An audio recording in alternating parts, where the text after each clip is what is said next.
Hey, what's up everybody? John from Old Reading Farm here. Thanks for joining us. In today's video, I'm going to show you how I chainsaw carve my mushrooms. Now, you may be saying to yourself, John, why would you ever chainsaw carve a mushroom? I know, seems strange, doesn't it? But, so we had started chainsaw carving last year. We went to the Lafayette Apple Festival in Lafayette, New York. Catherine, my wife, saw a chainsaw carver there. And she was like, you know what, you could do that. And I was like, an opportunity to buy a new chainsaw? Sure, let's do it. So, got a new chainsaw, started carving. It's going pretty well. I actually have, this is one of my newest bears right here. It's currently in the works. He's going to hold a little sign here. And I'm going to eventually show Catherine how to do the finishing on this so that she can be helping me out even more. So, this video, I'm going to go through all of the steps that I do to carve my mushrooms, and we sell our mushrooms for $40 at craft shows. They go so quick. It was something that I never even really thought of to make when we first started carving, but Catherine suggested it, and at our first show that we did, they sold immediately.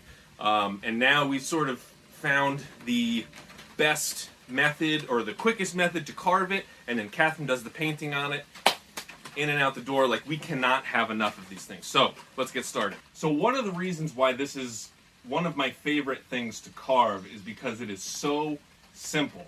Now, the only thing you really need for this is a chainsaw and obviously your protective equipment. So I have my chaps, I have my headphones, or earmuffs rather, and I have my boots, eye protection, all that.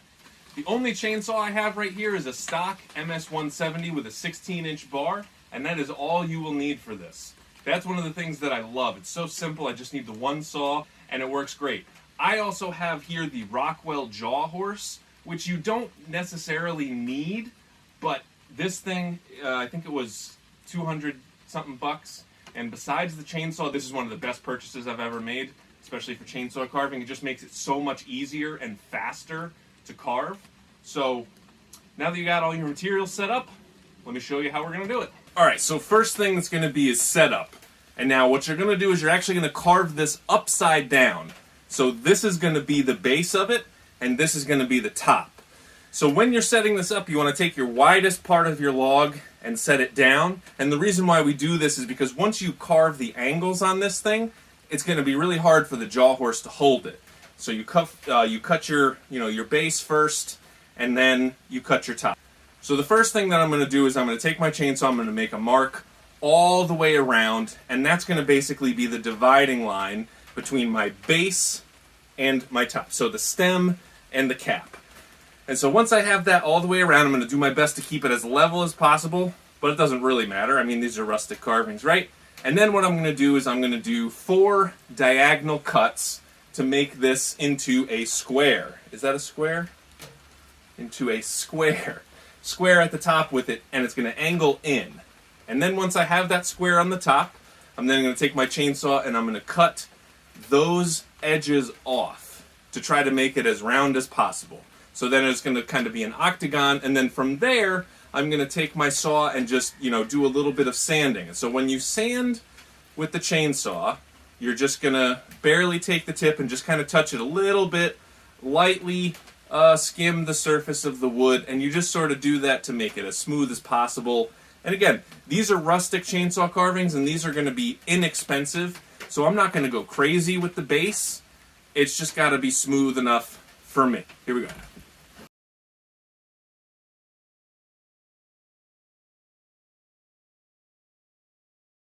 Alright, so I have my initial line cut, and usually when I do this I try to leave more at the cap, because I think, in my eyes, I think the mushrooms look better when there's a bigger cap than stem. So usually it's about 50%, so halfway up, halfway down, but otherwise I leave a little bit less for the stem, again, more for the cap. So now I'm going to cut my square on the base and go from there.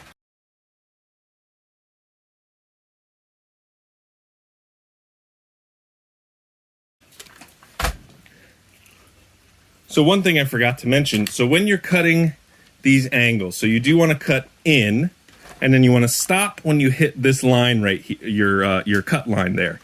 And then so you also want to make sure that you check on the other side to make sure that you don't cut too far in on the other side. Now, it doesn't really matter. It's just going to leave a mark on the bottom of the stem, or I'm sorry, on the bottom of the cap, and that's not ideal. So the other thing that so once you cut this in, you also want to keep an eye and make sure that you're not cutting too close to the center. Because one of the things that I like to do is try to keep the base centered on the cap as much as I can, and you'll see what I mean. You want to just keep like the same distance from the edge of the cap, which is basically the widest part of the cap is going to be right here. So you just want to make sure you don't cut too far towards the center. And so what I do is as I'm cutting, I'll have, you know, the chain all the way in there. And then every once in a while, I'll pull the saw back so I can see where the bar is going. And then if I need to adjust my angle, I can do that as I'm going with sort of a sawing motion like that. But for the most part, you get the most torque when your bar is all the way in there. So you go, and then once you hit here, then I'm going to take the saw out, and I'm going to turn it sideways, cut it like this to cut this section off, and then I'm going to keep going all the way around.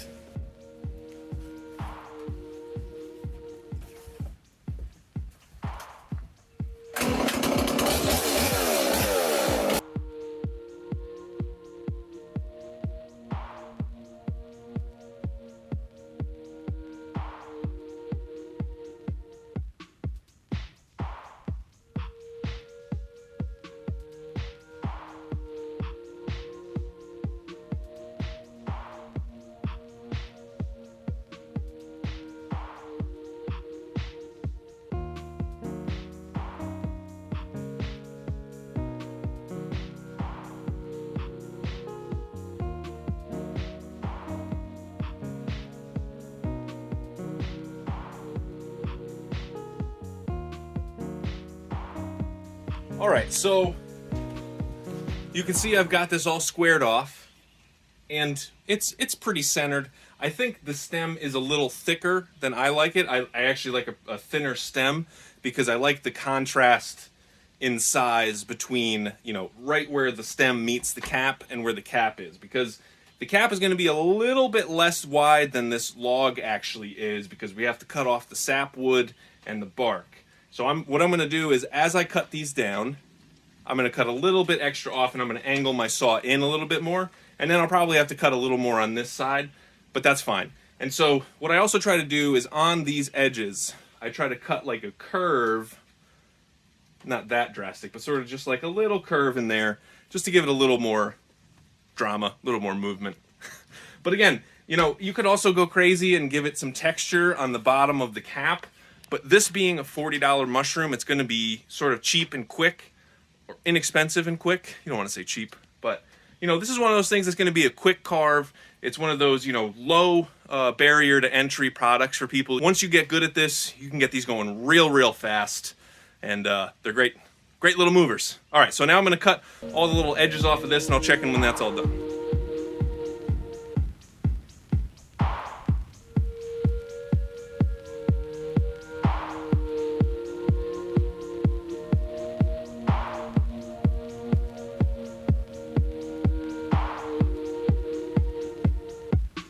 All right, so I like how that looks much better.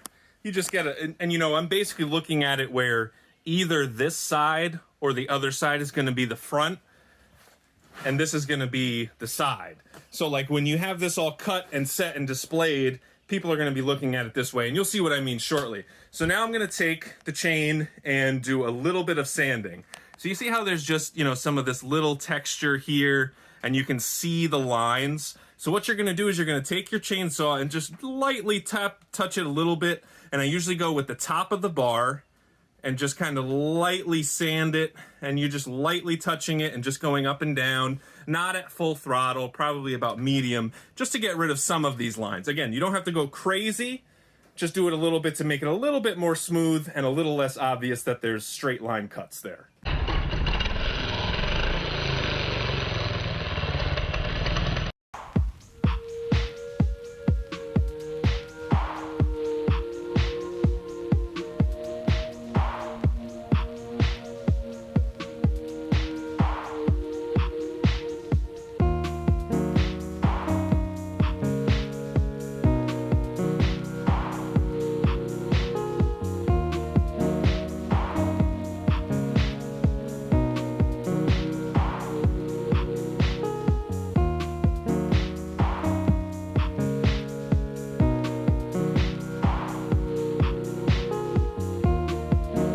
All right, so you see, you know, it's nothing perfect, but again, this is going to be a rustic chainsaw carving, but you see it's just much better. It's much smoother right there. So I'm going to do the same thing and just kind of go around and slowly just take the bar, and here, I'll show you. So I take the bar, and I'm basically just using the very tip, and I just angle it slightly.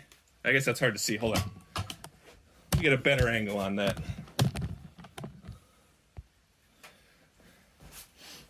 So you're just going to kind of take the bar, and at a slight angle, just going to use the tip and slowly go up and down, just barely touching it, just getting a little bit to take off.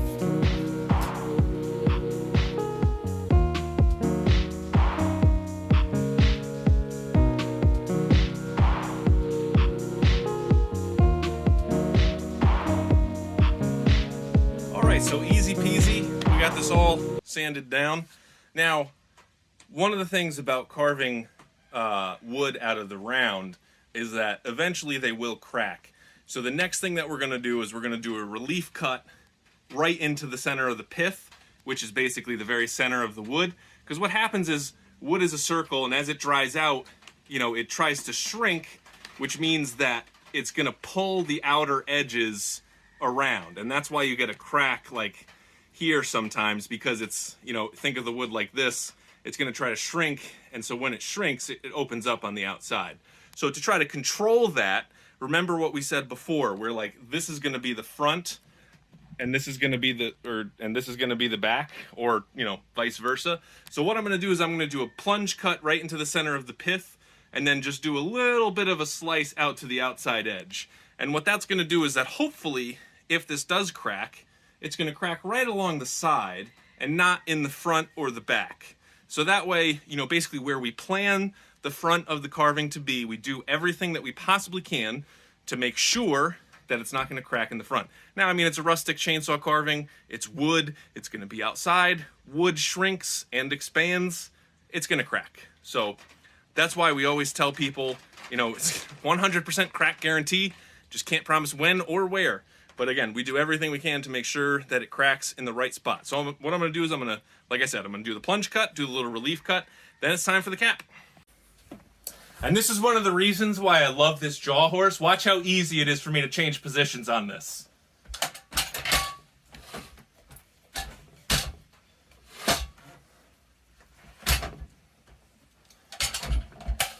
Done!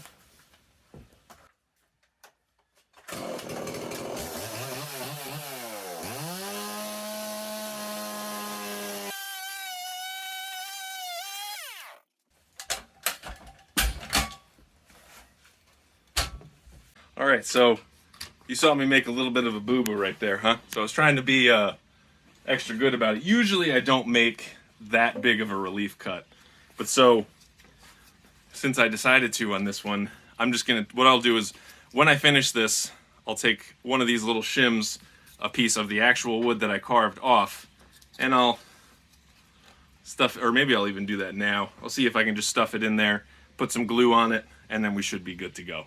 Okay, so obviously the idea is not to do what I just did, but it's also a good learning experience, because if you do what I just did, you just take a little shim, you get it in there as tightly as you can with some glue, and then you just sand it down, and I guarantee you nobody's even going to notice. And now it may still crack from the top here up to the stem, up to the cap, but again, rustic. Okay, so now that we got that all set, onto the cap. All right, it's also a good idea before you start working on your cap that you make sure that the bottom is nice and flat and it stands up straight. Because again, once you start carving this down to a point, it is it's going to be really hard to get it clamped tightly and safely in the jaw horse or whatever you're using again. So that's why this is always last. Okay, so I'm basically going to do the same thing that I just did on the bottom, but the opposite direction. So I'm going to cut angles on the side, and I'm just going to aim my bar down and try to get right to the edge of the wood. What are we doing here? Wood? Yeah. So I'm basically going to do the same thing, and it's going to follow sort of the same shape as the base now. So I'm going to cut it down and out to try to get that pointy mushroom shape. We found that people like the pointy mushrooms, sap, more than the round mushrooms, so that's what I'm going for here. And again, you just kind of go slow. You do the same thing, cut it on angles, and then you shave it down. And anything with this type of carving, and whenever you're trying to carve a round object, you just want to follow the lines. So when you carve like this, we're going to end up with 4 straight lines. And if you take your bar and you shave down that one, you're going to end up with 8, and then 16, so on. The more lines you have, the smoother it's going to look. So you just kind of follow the lines with your chainsaw, you know, depending on how smooth you want it, and you'll make it nice and smooth. First things first, 4 outer cuts, same thing that we did on the stem.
So now here we have the general shape blocked out.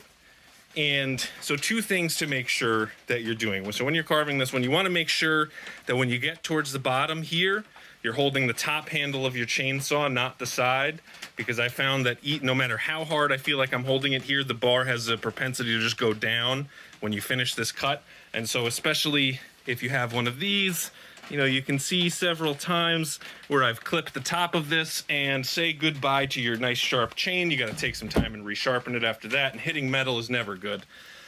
So I try to make all the spacing as even as I can, but oftentimes I can't.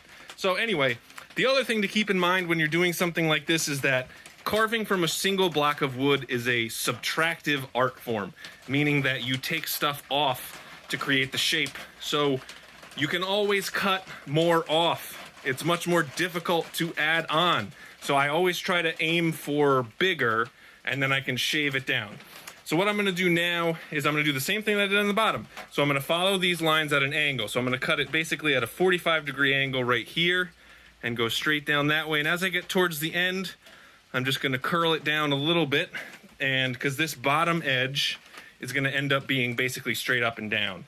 And so I'm going to take it here, and that'll sort of create the curvature for the cap. But then once I get all those shaved down, I'm going to go through and sand it again. And as I'm sanding it, I'm going to kind of go up. And as I go up, I'll give this some more curvature and sort of smooth out that line so that this is not a square anymore. It'll be more rounded.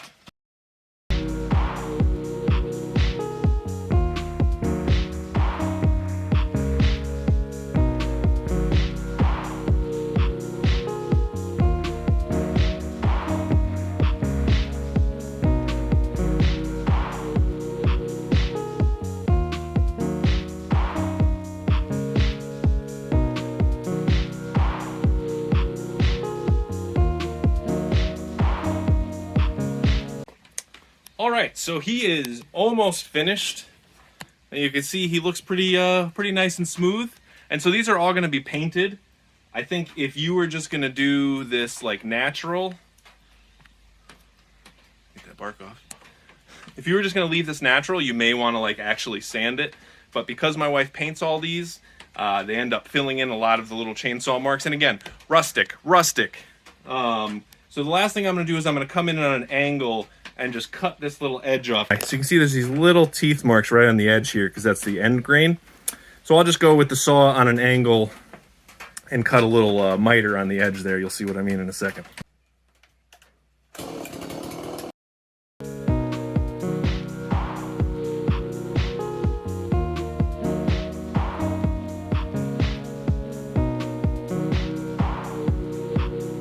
So here I was thinking, man, I'm gonna do this simple little mushroom video. It's gonna come out perfectly, no mistakes. I'm gonna look like I know what I'm talking about. Goes to show, right? All right, so one of the things, so you can see now, it's got this nice little mitered corner on it. And you know, if we feel like it, Catherine can hit this with the sander real quick to get rid of some of those little burrs. But overall, that just gives it a nicer look and it looks more rounded. But you need to be careful, because if you put the saw in too deep, you could cut the stem, like I did just there. Ah! Not ideal. But anyway, all I need to do is go in with my saw and just shave it down a little bit and we'll be all good. And you know, maybe it's good that I make all these mistakes, because I show you guys that even those, and I'm not a professional, but I mean, you know, we've made a lot of money with chainsaw carving this year, so I'm coming along. You always make mistakes. The thing that I learned the most when I started to become like good at chainsaw carving is you learn how to fix your mistakes. Like when I first started, man, I would make a mistake and then I would just compound it and I would try to fix it and I would make it worse. I'm sure everybody knows exactly what that feels like. We've all been there, we've all done that. And so don't let that get you down. There's always a way to fix something. There was a bear that I actually did yesterday where I was gonna have it be a big sign holding bear, and I cut the arms like too far down, so I ended up having to pivot, and it ended up being another little bear. It took me a little extra time, but I was able to get something else out of it, whereas in the beginning when I first started, I had to just chuck stuff because I just wasn't good enough. So just keep practicing. These guys are great practice because, you know, you can find logs everywhere that are this size. They're easy to manage. You can carry them, you know, yourself. So definitely start with these. But anyway, I'm going to shave this down and I'm going to bring it up and I'll show you guys some finished mushrooms. Anyway, mistakes are what make us great, right? Something like that. To err is human. Let's go!